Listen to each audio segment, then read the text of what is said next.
Bismillahirrahmanirrahim. Assalamualaikum warahmatullahi wabarakatuh. Bertemu lagi bersama saya Rika Anggra ini di Golden Youth TV channel ya.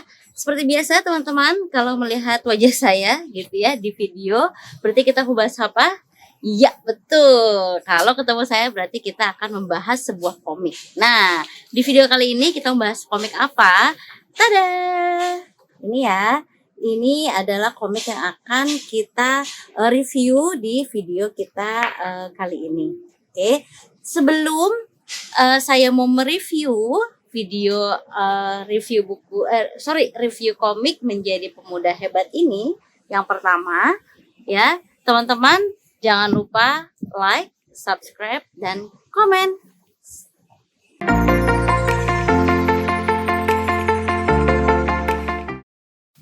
Ya teman-teman, di video kali ini jangan aneh ya, kenapa ada tiba-tiba tada, ada yang menemani saya gitu ya. Biasanya saya sendiri untuk mereview sebuah komik, tapi di video kali ini sangat spesial karena saya langsung ditemani oleh penulisnya ya. Penulis komik ini, siapakah dia? Dia adalah Pak Amir Ma'ruf. Yeay, tepuk tangan. Maaf Pak. Iya, ini penulisnya langsung. Oke. Pak, kita tanya langsung aja ya, tidak panjang-panjang biar durasi juga ya. Biasanya kalau saya review, saya suka mereview apa sih pesan yang ingin disampaikan dari sebuah komik kepada pembacanya. Terus karena ini langsung Pak Amir Ma'ruf, latar belakangnya apa buat komik ini? Coba kira-kira. Ini latar belakang ya, kenapa dibuat komik ini. Ya. Oh ya, sebelumnya teman-teman, sebenarnya komik ini itu udah ada versi bukunya ya Pak ya. Nah, ini dia versi bukunya. Nah, oke, nah ini versi bukunya ya. Nah, ini tuh dalamnya seperti ini, layaknya buku lah ya. Nah, apalagi jadi sebelum kita mereview ini, teman-teman harus tahu dulu ternyata komik Menjadi Pemuda Hebat ini merupakan adaptasi bukan ya? Ya, versi komiknya. Versi komik dari buku ini. Iya, versi komik dari buku ini. Padahal buku ini tuh sekarang sudah kalau nggak salah cetakan ketiga ya Pak ya? Iya, udah mau cetakan ketiga. Udah mau cetakan ketiga. Tapi kenapa sih harus dibuat komiknya gitu ya? Silahkan Pak Amir. Nah, ini jadi ceritanya. Karena sebelumnya kan buku ini ya, buku ini, terus kemudian dibuatlah komik ini. Ini ceritanya itu waktu itu saya ke Garut. Terus kemudian ketika di Garut itu karena ada pengumuman di medsos ya, ada orang tua, ada seorang ayah sama membawa anaknya yang kecil, terus kemudian minta datang ketemu dengan saya gitu. Nah ternyata ketika selidik punya selidik, dia baca buku ini dulu ya? Dia baca buku ini dulu. Nah selidik punya selidik ternyata yang pengen ketemu itu bukan ayahnya tapi anaknya. Dahsyat. Nah jadi itu anak kelas 6 SD ya, anak kelas 6 SD. 5 kan 6 ya? Kelas 6. Kelas 6 perempuan. Terus dia cerita sendiri ternyata dia sudah hatam buku ini itu 7 kali. Dibolak-balik. Bahkan saya cek gitu ya, saya cek isi bukunya itu, dia itu lebih hafal daripada saya penulisnya. Karena Anda tulisnya udah lama. Oh ya, sebenarnya buku ini untuk umur berapa sih Pak? Nah ini sebenarnya di awal ini jadi ngebahas buku. Ini nggak apa-apa. Nah ini di awal ini sebenarnya karena waktu itu saya jadi guru SMP sama SMA. Nah ini untuk anak SMP sama anak SMA awalnya ya. Nah, jadi ini kan tadi lanjut latar belakang kenapa ada komik ini. Jadi tadi ketika ada anak kelas 6 SD itu dia tamat sampai 7 kali, bahkan dia itu saya cek lebih hafal isinya daripada saya. Akhirnya kemudian wah ini ternyata perlu juga nih buat anak-anak SD. Nah pentingnya buat anak-anak SD itu karena kan kalau buku itu kan versi berat ya. Iya betul. Teman-teman bisa lihat ini ya. Tuh, semuanya tulisan. Saya aja kalau misalnya disuruh milih gitu ya, ini sama ini, lebih enak baca ini. Lanjut Pak. Ya, jadi buku itu kan versi berat. Versi yang lebih ringan lagi itu adalah kisah atau cerita. Nah, buku MPH itu kenapa lebih ringan? Iya sih, lebih ringan dibanding kalau bacaannya ya. Bacaan textbook gitu kan. Nah, itu karena 80% itu cerita. Nah, yang lebih ringan lagi dari cerita itu adalah komik. Makanya kemudian dibuatkanlah versi komiknya, karena ternyata ada anak kelas 6 SD yang begitu suka. Nah, makanya ini harus lebih ringan lagi, lebih disukai sama anak-anak gitu. Tuh berarti artinya komik ini minimal itu untuk anak SD. Ya. Tapi kalau anak yang baru bisa baca, ngeri banget ya kelas. Nah, tapi untuk yang SD, SMP, SMA yang dia males baca, ya ini pilihan juga ya. Bisa jadi. Oke. Terus isinya tentang apa sih, Pak? Nah, isinya ini sebenarnya mengacu ke buku ya, karena ini adalah seri pertama dari versi buku ini. Oke, jadi di buku ini sebenarnya ada 4 ya, ada 4 kecerdasan yang dibahas gitu ya. Jadi mau menjadi pemuda hebat itu ternyata harus memiliki 4 kecerdasan. 4 kecerdasan ya. Jadi yang komik ini kita baru kecerdasan yang pertama.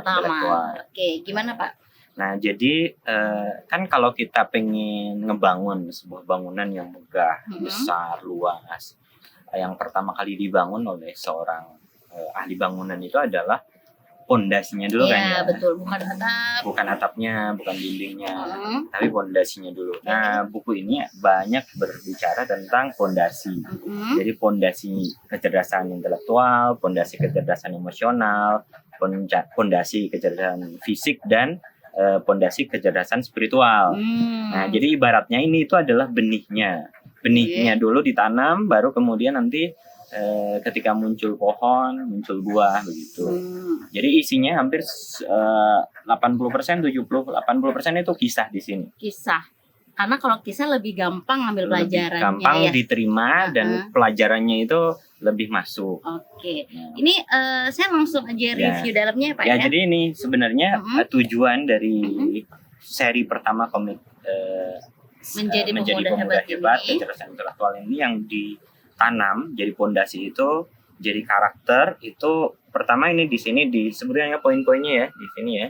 Coba. Jadi poinnya itu ada ini nih. Coba dilihat ya. Coba lihat dulu di sini poinnya. Nah, jadi pertama itu ada visi. Nah, visi itu kan orang yang cerdas itu biasanya punya visi, kayak misalnya Pak Habibie itu kan visinya bagus. Iya.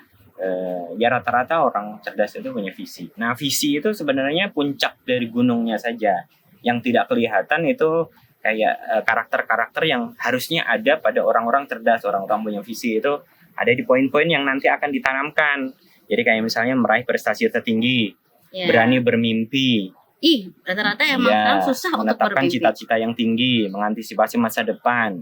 Pionir itu kan awal pertama kali dia gitu. Berpikir jangka panjang, berpikir di luar kotak. Nah, ini adalah karakter yang ditanamkan biar si anak itu punya visi. Nah, ketika visinya terbentuk, maka dia itu bisa disebut punya kecerdasan intelektual. Nah, itulah syarat mungkin ya, salah satu syarat menjadi pemuda hebat gitu kan. Oke, di sini saya lihat warna bukunya juga nggak terlalu nggak terlalu capek ke mata, nggak silau gitu ya. Ini bukunya apa sih Pak, kertasnya? Ya, kertasnya ini kan book paper ya, sebenarnya sama kayak buku ini. Cuma ini kan karena memang kita pengen lebih ringan pada anak-anak ataupun anak remaja yang dia belum begitu minat bacanya, belum begitu kuat.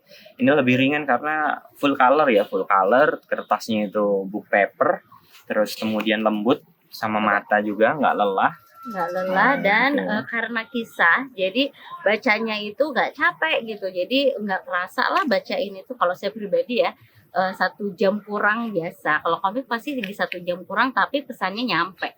Ya. Gitu.